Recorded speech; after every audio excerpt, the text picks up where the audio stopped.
Hey, and welcome to this tutorial. Today I'm going to be showing you my Create Polygon Tool. We can get to this tool by going to Mesh Tools, Create Polygon.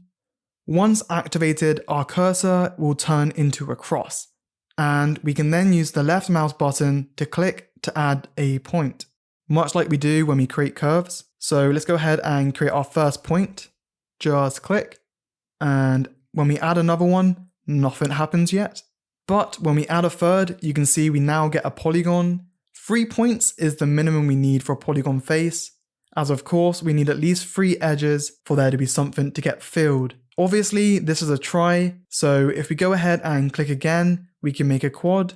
There's actually no limit, we can just keep on clicking and we can make some crazy shapes.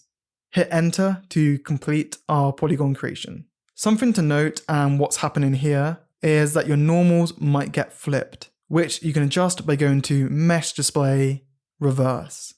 When we're in perspective mode, we're going to be drawing out on the grid. If we hop into an orthographic view, we can then draw on different world planes. So let me just draw something here like so.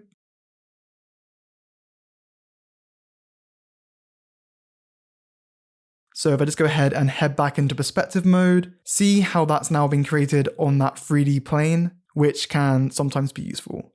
This tool can be a nice way to create your own polygon shapes quickly. Be sure to join the Discord server to chat with a great community of fellow modelers, and check out my Gumroad for access to the members only chat and a whole bunch of assets and tools.